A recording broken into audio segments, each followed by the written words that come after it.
Okay, today we're going to read chapters 25 and 26. So we're going to do 2 chapters again today. I'll read 25, ask a question, then I'll read 26 and ask a question. Okay? All right, chapter 25, celebration or devastation. Mr. Daniels is wearing a tie with little trophies on it. Also, he has a goofy smile on his face, even goofier than most days. Okay, my fantasticos, there is one among you who is even more fantastic than usual, and that's hard to do. So we are going to celebrate. You see, when you all wrote those nature poems the other day, you all had been secretly entered. He puts his arms up and raises his voice. The first annual Fantastico Poetry Award. Oh, great. Another thing for Shay to brag about. I look over at Albert and I hope he will win instead. He's hoping so, too. I can tell by how he pulls on his chair. I think that Suki has a good shot as well. So, Mr. Daniels begins, this poem is a splendid surprise. Great work, and I am very happy to give the first annual Fantastico Poetry Award to... I watch Shay out of the corner of my eye. If she wins, we'll never hear the end of it. What she does doesn't make sense. She shows surprise, but it's followed by disgust. Mr. Daniels' hand on my shoulder makes me jump. Congratulations, Allie, Mr. Daniels says. This can't be. It's too early for April Fool's Day. I look over at Albert and Keisha, wondering if they put a poem in with my name. Mr. Daniels takes a step back and says, Come on, come claim your prize. Prize? I swallow hard. Mr. Daniels stands in the front of the room, waving me up. Well, what are you waiting for? I stand and walk toward him like the floor will swallow me up. I turn toward the class and he puts his hands on my shoulder. He holds the poem in his hand. I look and see it is actually mine. Maybe I was just having a good day. I mean, it's about time I have a good day for once, right? Happiness seeps in. Have I really won an award? The thought of that would have been something for my sketchbook of impossible things before now. Me, I won an award.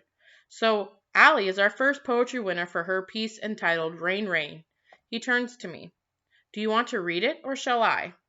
The paper crinkles in my hand. I'll read it, I say, happy that I have it memorized. Rain, rain falling down, down, down on the ground. All the birds go in the trees. They don't like the rain, you see. It doesn't take long to say, but it took me a long time to write. But now it's all worth it. There is silence until Mr. Daniels motions to everyone to applaud. Albert and Keisha clap loudest. Mr. Daniels motions again, and the applause gets louder. Oliver slaps his desk until Mr. Daniels, pulling on his ear, calms him down. Looking over at the class, I remember some of the other poems I heard people working on. They were really good poems, and the whole thing hits me. I finally get it. Mr. Daniels holds out a certificate with fancy letters and swirls around the edges. He also holds a coupon for a free ice cream in the cafeteria. And I think how happy Albert would be if I gave that to him. But I can't reach out and take them. I look up into his face. He smiles and then he winks. I look over at my classmates who have stopped clapping. Shay has pressed her mouth into a thin line. Most glance at each other with knowing looks. They all know, but figure I don't. This isn't a poetry award. This is a pity award. I look up at Mr. Daniels, who gives me a serious nod as if to say, Go ahead and take it. They don't know. Getting an award for not being smart enough to deserve it is the worst feeling I've ever felt. Like getting the certificate is going to make me pat myself on the back and somehow transform into a different person. I swear that I'll never accept an award that I don't deserve. Never. Keisha calls my name as I run from the room. Okay, so that's the end of chapter 25. So Mr. Daniels is praising Allie. He even picks her for this award, and she runs out of the room. That's not how most people would react to getting an award. So she also calls this a pity award. So what does that mean? What do you think Why do you think that Allie actually got this award, or why do you think she thinks she actually got this award? Um, and I do have a question for you, and you can write about this in your journal or wherever you want to. You can send this to myself or Mrs. Whitener. Do you think that everyone should get an award, like on a soccer team? Should you get a participation award, even if you don't like place first, second, or third? So think about that, and you can write about that as well. Go ahead and pause if you want to stop and write, and then when you unpause, I'll start chapter 26. All right, chapter 26, stalling. I run into the bathroom and hide in the stall at the end. I stand pressing myself up against the wall, embarrassed and humiliated and never wanting to go back. The door opens and someone comes in. You okay? Keisha asks. No, I'm not. You won an award. Who in the world runs from an award? I think you'd be happy. I didn't. I didn't really win. Not for real. What are you talking about? She asks. Of course you did. I was there. No, trust me, I didn't. He's just trying to be nice. You don't, why don't you come out of there? You don't understand. Just go away. You're right, Allie. I don't understand. I don't know why you're mad about an award. I feel so much worse than just mad. Look, I say. When you get on your bike, don't you expect it to hold you up, not fall apart when you pedal? Yeah, so? Imagine if every single time you got on your bike, you had to worry that the wheels would come off. And every time you ride, they do. But you still have to ride. Every day. And then you have to watch everyone watch you as the bike goes to pieces underneath of you. With everyone thinking that it's your fault and you're the worst bike rider in the world. Why in the world are you talking about bikes and wheels coming off? My brain, I say, leaning my forehead against the cold wall. My brain will never do what I want it to. Come on, it's not like your brain is broken. So you're not the best speller, so what? Your brain seems fine to me. You don't understand what it's like to be different than everyone else. Wait, have you ever noticed how different I look than everyone else in our class? It's not the same.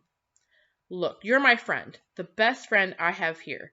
If you want to say things like that and make it hard to be your friend, then, well, I'll just wait for you to come to your senses. Oh.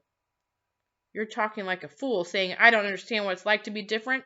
But the thing is, I'm only different to the people who see with the wrong eyes, and I don't care what people think. I laugh a little. Albert says that the problem is that white people don't have enough melanin.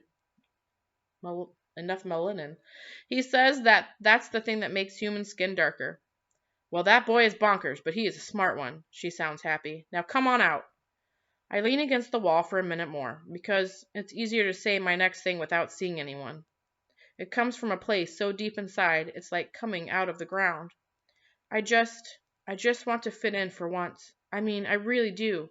Just to be the same as everyone else. Keisha doesn't answer for a while.